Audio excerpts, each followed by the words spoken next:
প্রথমে আজকে আমরা জানবো যে যোজন বিজন বিষয়ক ধারণা। তা কোন ধারণাটি নিয়ে আমরা প্রথমে আলোচনা করব? যোজন বিয়োজন বিষয়ক ধারণা। আসলে গাণিতিক প্রক্রিয়ায় যোজন বিয়োজন ধারণাটা আসলে কি সেটা আমরা প্রথমে জানার চেষ্টা করি। যোজন বিয়োজন, আচ্ছা তাহলে ধারণাটা কি দাঁড়ালো? যোজন বিয়োজন।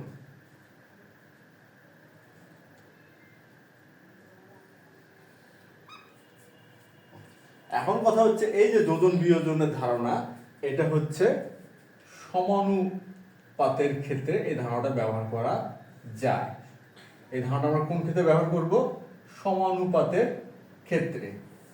অর্থাৎ যদি দুইটি অনুপাতের মান সমান হয় সেই ক্ষেত্রে যোজন বিয়োজন এই ধারণাটা আমরা ব্যবহার করতে পারি। অর্থাৎ বিষয়টা হলো এমন যে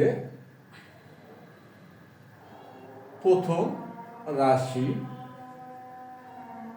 ভাগ দ্বিতীয় রাশি সমান তৃতীয় রাশি ভাগ চতুর্থ রাশি। এটাই হচ্ছে আমাদের সমানুপাতের ধারণা। অর্থাৎ প্রথম এবং দ্বিতীয়, আচ্ছা এটা প্রথম লিখি, ওয়ান লিখি আর কি। আচ্ছা প্রথম ভাগ দ্বিতীয়, অর্থাৎ এই যে প্রথম ভাগ দ্বিতীয় এই রাশি আর হলো তৃতীয় ভাগ চতুর্থ, যদি মান সমান হয় সেই ক্ষেত্রে আমরা যোজন বিয়োজনের ধারণাটা বা গাণিতিক প্রক্রিয়াটা ব্যবহার করতে পারি। আর এটাই হচ্ছে আমাদের সমানুপাতের ধারণা। অর্থাৎ এই প্রথম রাশি এবং দ্বিতীয় রাশির যে অনুপাতের মান, আর সেই মানটি তৃতীয় রাশি এবং চতুর্থ রাশি অনুপাতের মান সমান হলে সমানুপাতের ধারণা পাওয়া যায়। আর এই আকারে যখন আমরা কোনো সমীকরণকে পাই এই সমানুপাত আকারে, সেই ক্ষেত্রে আমরা যোজন বিয়োজন বা বিয়োজন যোজন ধারণাটি ব্যবহার করতে পারি। অর্থাৎ এই যে সমান চিহ্ন আছে, বাম পক্ষ থাকবে একটা ভগ্নাংশ আকার। বাম পক্ষটা এখন যদি আমরা একটু অন্যভাবে আলোচনা করি, তাহলে বিষয়টা কি দাঁড়ালো যে একটা সমীকরণ, আচ্ছা এখানে আমরা লিখি যে কোনো একটা সমীকরণ যদি এমন থাকে বাম পক্ষটা একটা ভগ্নাংশ আকার হয়ে থাকে আর ডান পক্ষটাও একটি ভগ্নাংশ আকারে পাওয়া যায়। বাম পক্ষটাও কি থাকবে? এটা হচ্ছে বাম পক্ষ আর এটা হচ্ছে ডান পক্ষ। এই দুটি পক্ষ যদি ভগ্নাংশ আকারে থাকে বা গাণিতিক ক্যালকুলেশনের মাধ্যমে ভগ্নাংশ আকারে প্রতিষ্ঠিত বা দাঁড় করানো যায়, সেই ক্ষেত্রে আমরা যোজন বিয়োজন গাণিতিক প্রক্রিয়াটি ব্যবহার করতে পারি। যদি ভগ্নাংশ আকার এখানে আমরা না পাই সেক্ষেত্রে আমরা যোজন বিয়োজন গাণিতিক প্রক্রিয়াটি ব্যবহার করতে পারবো না। যেমন যদি এমন হয় x/a + b/c = y/b প্লাস হচ্ছে 2/y। সাপোজ দেখা গেল এই আকারে একটি সমীকরণ, এই ক্ষেত্রে কিন্তু আমরা এই যোজন বিয়োজন ধারণাটি প্রয়োগ করতে পারবো না, কেননা এটা হচ্ছে ভগ্নাংশ আকারে নয়। এই যে প্রথম পদ দ্বিতীয় পদ আলাদা হয়ে আছে, এটা সম্পূর্ণটাকে বাম পক্ষটাকে ভগ্নাংশ আকারে আসতে হবে, ডান পক্ষটাকেও ভগ্নাংশ আকারে আসতে হবে। আর যখনই বাম পক্ষ পুরোটাই ভগ্নাংশ আকার আর ডান পক্ষ পুরোটাই ভগ্নাংশ আকার আসবে, তখন কিন্তু সমানুপাতের ধারণা এখান থেকে পাওয়া যায়। যেমন আচ্ছা আমরা দেখি x + a / 2 R y + b / হচ্ছে bc। সাপোজ এটা একটা সমীকরণ আমরা ধরে নিচ্ছি। এখানে কিন্তু আমরা পুরো বাম পক্ষকে একটি ভগ্নাংশ আকারে পাচ্ছি, এই ডান পক্ষকেও একটি ভগ্নাংশ আকারে পাচ্ছি, অর্থাৎ এখানে সমানুপাতের ধারণা পাওয়া যাচ্ছে। সুতরাং আমরা এই ক্ষেত্রে যোজন বিয়োজন প্রয়োগ করতে পারবো, এই ক্ষেত্রে নয়। এই বিষয়টা অবশ্যই খেয়াল করতে হবে যে কোন ক্ষেত্রে যোজন বিয়োজন ধারণাটি প্রয়োগ করা যায় আর কোন ক্ষেত্রে যায় না। এই বিষয়টা খেয়াল করেই কিন্তু আমাদের যোজন বিয়োজন এই গাণিতিক প্রক্রিয়াটি ব্যবহার করতে হবে। তাহলে আমরা বুঝলাম যে কখন আমরা যোজন বিয়োজন ব্যবহার করব আর কখন ব্যবহার করব না। এখন আমরা দেখব যে যোজন বিয়োজনের বিষয়টা কি।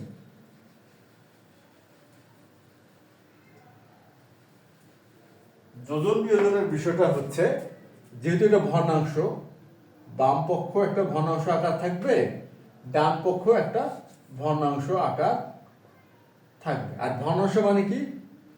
লব বাই হর সমান লব বাই হর। যখন এই ফরম্যাটে থাকলো তখন আমরা যোজন বিয়োজন প্রক্রিয়া প্রয়োগ করব। আর সেই বিষয়টা হলো এরকম, লব যোগ হর ডিভাইডেড বাই লব বিয়োগ হর সমান, বাম পক্ষ যে কাজটা করলাম লব যোগ হর ডিভাইড বাই লব বিয়োগ হর, এখানেও আমরা করব লব যোগ হর ডিভাইডেড বাই লব বিয়োগ হর। এই হচ্ছে যোজন। যোজন অর্থাৎ যোগ, বিয়োজন অর্থাৎ বিয়োগ। এই যে যোজন বিয়োজন, যোজন বিয়োজন, এই প্রক্রিয়াকে আমরা বলি যোজন বিয়োজন প্রক্রিয়া। তো এতে গেল যোজন বিয়োজনের ধারণা। এখন আমরা আমাদের আজকের যে গাণিতিক সমস্যার সমাধানটি এটা আমরা শুরু করব। তাহলে প্রথমে আমরা দেখে নিচ্ছি যে আমাদের গাণিতিক সমস্যার যে সমাধানটা করব সেই গাণিতিক সমস্যাটি কি। আমাদের এখানে দেওয়া আছে, সমাধান করো cos a minus sin a divided by cos a plus sin a equal √3 minus 1 divided by √3 plus 1। যেহেতু এটা সমাধান করতে বলা আছে, এটা কিন্তু প্রমাণের অঙ্ক নয়, এটা হলো সমাধানের অঙ্ক। অর্থাৎ এখানে যে কোণ এ আছে, কোণ এ এর মান নির্ণয় করতে হবে। অর্থাৎ কোণ এর মান কত হলে এই সম্পর্কটা দাঁড়াবে সেটা আমরা নির্ণয় করব। অর্থাৎ এক কথা বলতে গেলে এখানে আমরা কোণ এ এর মান নির্ণয় করব।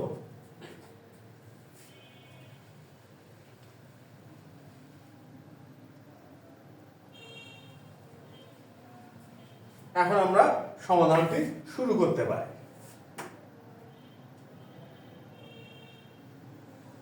সমাধান এখানে দেওয়া আছে, আমরা লিখব এখানে কি কি দেওয়া আছে, cos a minus sin a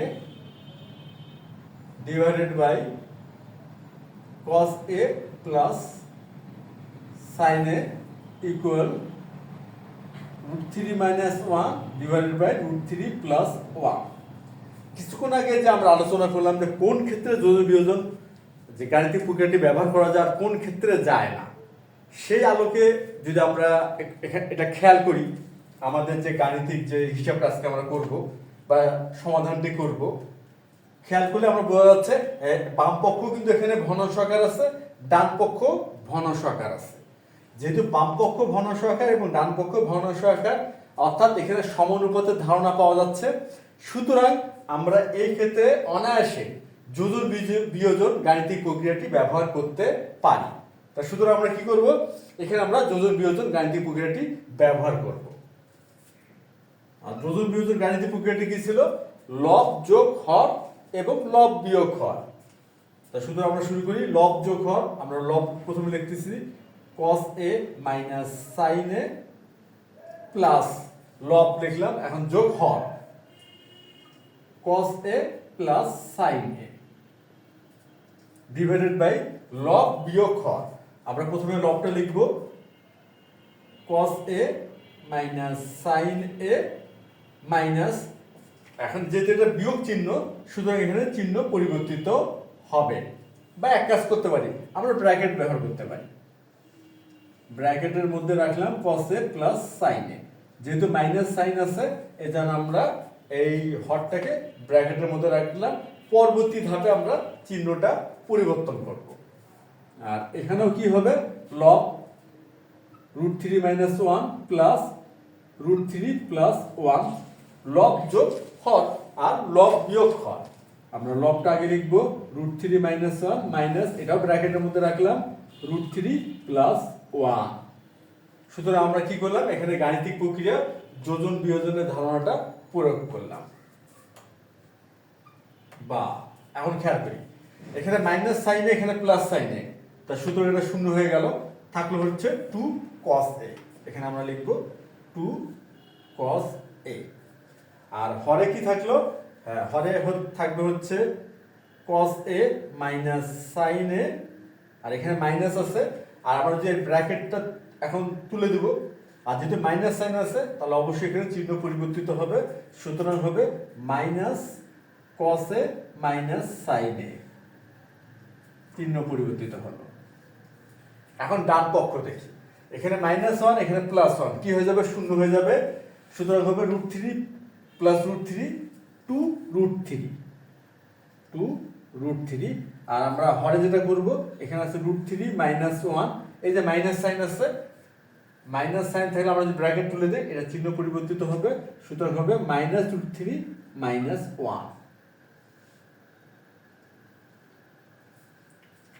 এখন আমরা খেয়াল করে দেখি, এই যে cos এ এটা মাইনাস cos এ এটা 0 হয়ে যাবে, আর মাইনাস সাইনে শুধু হবে -2 sin a।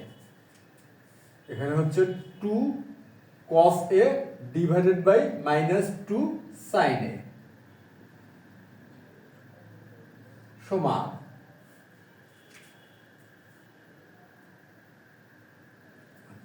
এখন সমান এখানে কি হয়েছে? ডান পক্ষে লবে আছে 2√3, এটা 2√3 লিখলাম, আর হরে এখানে আমরা খেয়াল করে দেখি, এই যে √3 + √3 আর -√3 এটা হয়ে যাচ্ছে 0 বা 0, আর -1 এটা হবে -2,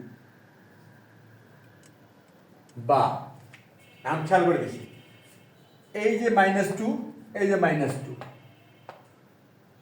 তাহলে কি হয়ে যাবে? এটা আমরা চাইলে বর্জন বিধি অনুযায়ী, সমীকরণের সমাধানের বর্জন বিধি অনুযায়ী, অর্থাৎ বর্জন বিধিটা কি? ভাগের বর্জন বিধি বলা হয়, অর্থাৎ উভয় পক্ষে যদি একই সংখ্যা ভাগ আকারে থাকে সেটা বাদ দেওয়া যায়, সুতরাং এখান থেকে আমরা -2 বাদ দিতে পারি, আর গুণ এখানে 2 আছে এখানে 2 আছে এটা আমরা বাদ দিতে পারি, সুতরাং এখানে কি থাকবে? থাকবে হচ্ছে cos a বাই sin a ইকুয়াল হচ্ছে √3, বা cos a বাই sin a। তা cos a বাই sin a সমান কি লেখা যায়? cot a লেখা যায়।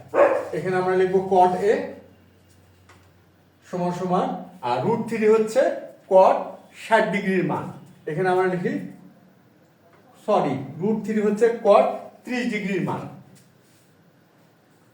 cot 30 ডিগ্রি হচ্ছে √3, তা √3 হচ্ছে cot 30 ডিগ্রি মান, এখানে তাহলে আমরা লিখব cot 30 ডিগ্রি।